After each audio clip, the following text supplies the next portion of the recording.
मैं संघ हूं। आज मैंने 96 वर्ष का सफर तय कर लिया है और 97 वर्ष में प्रवेश कर रहा हूं। वर्ष 2025 को मैं 100 वर्ष का हो जाऊंगा।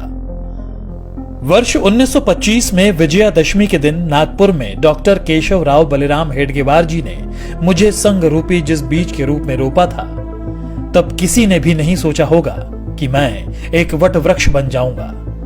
आज इस वट वृक्ष की कई शाखाएं राष्ट्र निर्माण कार्य में लगी हुई हैं। संघ के प्रथम सरसंघ चालक हेडगेवार जी ने अपने घर पर 17 लोगों के साथ गोष्ठी में मेरे गठन की योजना बनाई थी। इस बैठक में हेडगेवार जी के साथ विश्वनाथ केलकर, भावजी कावरे, अण्णा साहने, बालाजी हुद्दार, बापूराव भेदी आदि लोग मौजूद थे।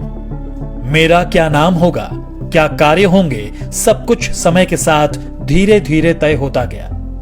उस वक्त हिंदुओं को सिर्फ संगठित करने का विचार था। यहां तक कि संघ का नामकरण राष्ट्रीय स्वयं सेवक संघ भी 17 अप्रैल 1926 को तय हुआ। इसी दिन हेडगेवार जी को सर्वसम्मति से संघ प्रमुख चुना गया, लेकिन सरसंघ चालक वे नवंबर 1929 में बनाए गए। मेरे नाम के अस्तित्व में आने से पहले 3 नामों पर विचार मंथन हुआ, जो थे राष्ट्रीय स्वयं सेवक संघ, जरीपटका मंडल और भारतोद्वारक मंडल, जिसके लिए बाकायदा वोटिंग भी हुई। नाम विचार के लिए बैठक में मौजूद 26 सदस्यों में से 20 सदस्यों ने राष्ट्रीय स्वयं सेवक संघ को अपना मत दिया, जिसके बाद मैं यानी आरएसएस अस्तित्व में आया। पिछले कई दशकों से लगातार देश के कोने कोने में संघ की शाखाएं लग रही हैं। हेडगेवार जी ने व्यायामशालाएं और अखाड़ों के माध्यम से संघ कार्य को आगे बढ़ाया था। स्वस्थ और अनुशासित स्वयं सेवक होना उनकी कल्पना में था। 96 वर्ष के सफर में आज मेरे 80 से ज्यादा समविचारी और अनुषांगिक संगठन हैं। दुनिया के करीब 40 देशों में मैं सक्रिय हूं। पर मेरा यह सफर इतना भी आसान नहीं था। कई ऐसे मौके आए जब मुझ पर आरोप प्रत्यारोप भी लगे और यहां तक प्रतिबंध भी लगा दिया गया। इस दौरान स्वयं सेवकों के साथ दुर्व्यवहार भी हुआ, लेकिन हम स्पष्ट थे क्योंकि हमारा लक्ष्य स्पष्ट था। हम सम और विषम परिस्थितियों में एक समान बढ़ते रहे क्योंकि लक्ष्य बड़ा था। संघ के विरुद्ध दुष्प्रचार के बावजूद समाज का एक बहुत बड़ा वर्ग ऐसा भी था जो संघ के समर्पण को देख रहा था और समझ भी रहा था।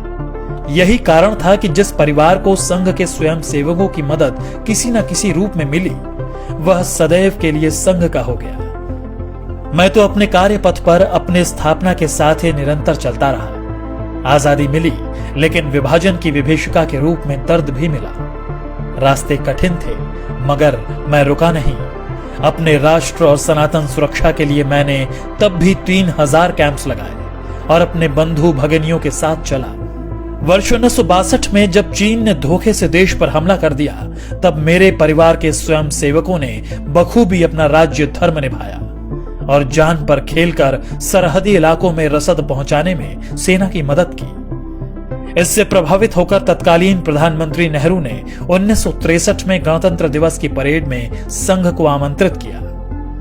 स्वयं सेवकों ने उस गणतंत्र दिवस की परेड में पूर्ण गणवेश के साथ भाग लिया और अपनी सादगी सात्विकता से सबको अवगत कराया था। इसके बाद वर्ष 1965 में पाकिस्तान से युद्ध के दौरान भी स्वयं सेवकों ने महत्वपूर्ण भूमिका निभाई। तमाम विरोध और सभी कठिनाइयों के साथ संघ अपने पथ पर निरंतर आगे बढ़ता रहा। आपदा हो या युद्ध, मेरा संकल्प भारत समर्पित। कभी 25 स्वयं सेवकों से शुरू हुआ संघ आज विशाल संगठन के रूप में स्थापित है। बिना स्वार्थ, तन मन धन से दिन रात राष्ट्र सेवा, मानव सेवा में स्वयं सेवक जुटे हुए हैं।